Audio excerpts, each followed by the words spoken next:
The buffs just do not want to stop, and Lycaon of all is up next. So I guess while I am still waiting for my Nekomata buffs, we talk about Lycaon instead. How big are his buffs and do they change anything? Well, let's find out. So in this updated guide for Lycaon, let's talk about his kit and how he plays, his best weapons, disk drives and disk drive sets, his combos, his main and substats, its potentials, teams and Mindscapes, and lastly, let's also talk about his pros and cons. Welcome! I'm Rivenous, and this is your complete updated in-depth guide to Lycaon.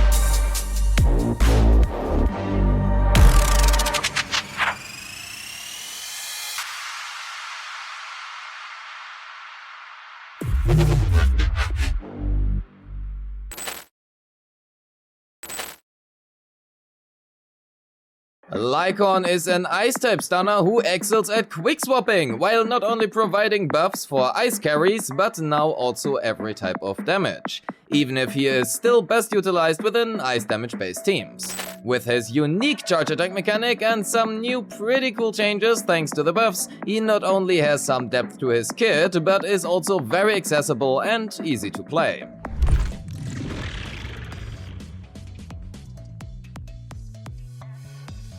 His dash attack, dodge counter, chain attack and ultimate exist, and aside from inflicting some decent damage, they also do exactly what they are supposed to do, so I will not touch upon them any further.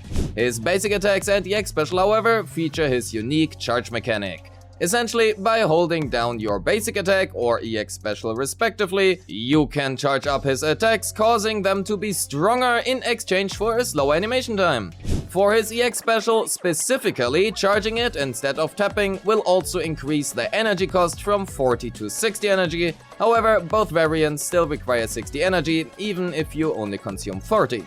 As for his special, outside of using it for a quick chain attack trigger, for example in Yugo teams, we will actually rarely use his special, and while it can be charged in theory as well, it is usually not worth using it. Furthermore, while his normal uncharged basic attacks inflict physical damage if charged, they will now inflict ice damage instead, while also dealing increased daze and damage. Holding down his basic attack will also perform the first 3 basics as charged attacks one after another.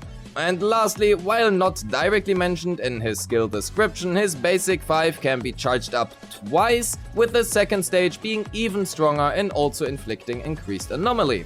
Means we effectively always want to charge up his basic attacks and never use the uncharged versions. With his buffs, Lycaon now features not only 1, but 2 assist follow-ups. While his first assist follow-up works as we would expect it to work, and we hence do not need to cover this further, his second assist follow-up is triggered by holding down his basic attack rather than pressing it. There is a lot more to say about his second assist follow-up, which is fully covered within his core skill. So for now it is enough to know that his second assist follow-up has much better motion values than his first, and because of that we usually want to hold his basic button rather than pressing it, with a catch, more on that just after his core. His core skill increases the daze dealt by his charged basic attacks, his dodge counter and dash attacks by 80%, and that should also make it pretty clear on why we want to charge up his basics. Furthermore, when any of his assist follow-ups or his EX special hit an enemy, their ice resistance is reduced by 25% for 30 seconds. In addition, it also provides an enemy-sided 30% damage bonus to non-ice damage. That being said, let's now actually talk about his new and unique state, Encircle Prey. When using his health basic attack assist follow-up, Lycaon will trigger a quick assist to the previous agent. Upon using said backwards quick assist, Lycaon will then enter the Encircle Prey state for up to 8 seconds, and Lycaon can enter the state once per stun cycle, which means he gains another charge whenever an elite or boss enemy becomes stunned. While in this state, Lycaon will remain inactive on field and automatically perform his basic attacks, dodge, dodge counter or dash attack, depending on the active input of your currently controlled character. It should be mentioned that his basic attacks will automatically be charged basic attacks. However, there are also some other important notes. First, he will only ever perform his basic 1, 2, 3, and after using his dodge counter he can directly follow up with his basic 3. When the active character then uses their chain attack or ultimate, Lycaon will automatically end the state early, and whenever the state ends, he will then also automatically use his second assist follow-up, increasing the days dealt by this next assist follow-up by 6% for each remaining second of the state. Or in other words, Lycaon now basically plays himself while inactive on field. Attacks performed by Lycaon while inactive do only inflict damage and daze, and that simply means that they do not inflict anomaly. Miyabi is probably pretty sad about that. Also, lastly, there are these two little sentences we have to talk about. Even though Lycaon's state timer does not count down while he is the active character, when pairing with him, we want to avoid using his health basic assist follow-up, as it would manually and instantly end his state. Well, actually, that is not the full truth, of course. There are some situations where you might want to use it simply because it would instantly stun the enemy. But as a general rule of thumb, and for the most part, while Lycaon is in the encircle prey state, using his regular press basic assist follow-up is gonna be the go-to choice, and outside of the encircle prey state, we basically always want to use the held one. His additional ability requires either an Ice Agent, an agent from Victoria Housekeeping, or now also an Anomaly Agent. And when said condition is fulfilled, if Lycaon hits a stunned enemy, their stun damage multiplier is increased, and because of this, we want to make sure to hit the enemy while they are stunned. And that is honestly also everything we need to know about his kit. So let's clarify his skill priority. His daze is somewhat distributed throughout his entire kit, so we want to focus first and foremost on core skill, then his EX and assist, followed by his chain and basics, and lastly dodge. You will likely use all of his skills somewhere, even if not actively, and so they are all pretty close to each other in terms of value. He does not really have combos outside of parry and hold basic or press basic to use his respective relevant assist follow-ups, so let's talk about his awakening potentials instead. Lycaon's Awakening 2 to 6 are fortunately pretty simple and grant him a flat out up to 15% combat impact while in the state, albeit only for his basic attacks, dash attacks and dodge counters only. There really is not much to say here, more days, yippee, but overall his potentials are honestly somewhat underwhelming.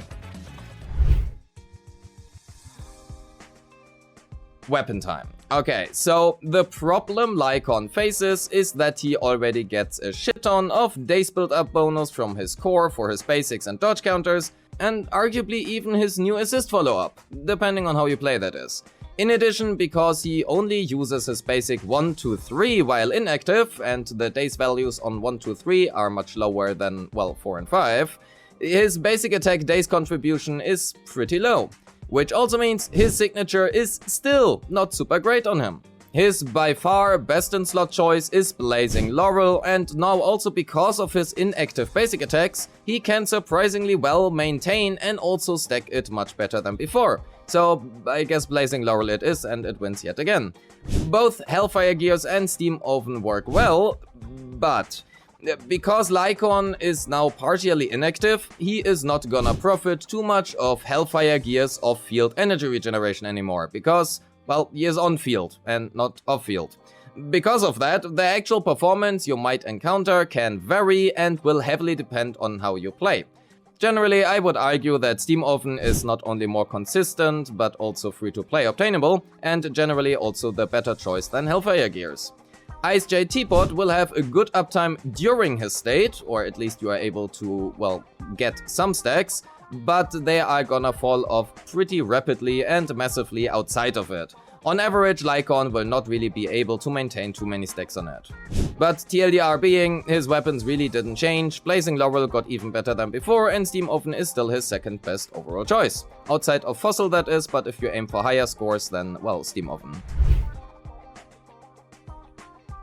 A 4-piece King of the Summit is generally his best choice, but if you play him with a double stun composition such as with Yugo, either of Swing Jazz or Estful Voice are the better choice now. Since Lycaon is now able to trigger quick assists himself, Estful Voice became, well, a much better choice. For the 2-piece, either Shockstar Disco Swing Jazz or Moonlight Lullaby are preferred. If you don't need the additional days from Shockstar, well, an ER 2-piece is better. Crit rate in slot 4, attack percent in slot 5, and impact in slot 6 are his best choices, but frankly, especially his slot 5 does not really matter too much. He is a stunner after all, and his damage contribution is not the highest anyway. Choose honestly whatever has better substats. As for substats, focus on crit rate first and foremost until at least 50% for King of the Summit if you run it, then attack percent or crit damage, and lastly flat pen and flat attack. If you play him within an anomaly team, which due to his core skill is now not even that unlikely, well, forgo the crit part and just build anomaly proficiency instead. Mindscapes. Lycaon's Mindscapes are, to be honest, not very good, so let's speedrun them. Lycaon's Mindscape 1 increases his EX special days, his M2 allows for better energy management and might allow for an additional EX special, his M3 and 5 exist, his M4 doesn't matter, and his M6 increases his damage dealt by up to 50%, which is a pretty good damage gain, but outside of that, well, yeah. I would argue his Mindscape 1 isn't too bad, we can go for that, it's a good days increase, but otherwise it's kind of whatever. Lycaon works well in quite a few teams, and as he now provides a damage bonus to non-ice agents as well, he became quite a bit better outside of ice teams. Additionally, they added the anomaly condition to his additional ability, which I honestly think they might have done because of Aria. So while speculation for now, I think that Lycaon might not be too bad of a pick for an Aria team. Lycaon was fantastic for Yetari and still is. Arguably because both Panda and Lycaon now give a backwards quick assist, this team is slightly more annoying to play with Panyahe, as it is often the case with double backwards quick assist team setups however. Lycaon works in mono ice Miyabi teams and his buffs did not change it, albeit with a small caveat.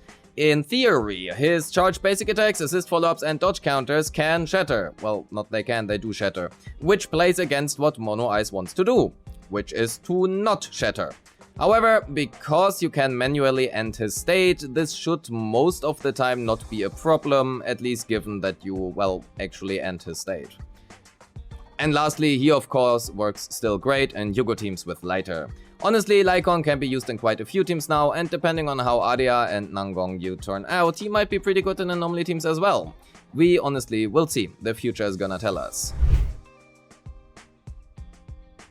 Lycaon is basically free due to being obtainable from the 300 standard banner selector, and alongside Soldier 11, he is probably the best choice from that.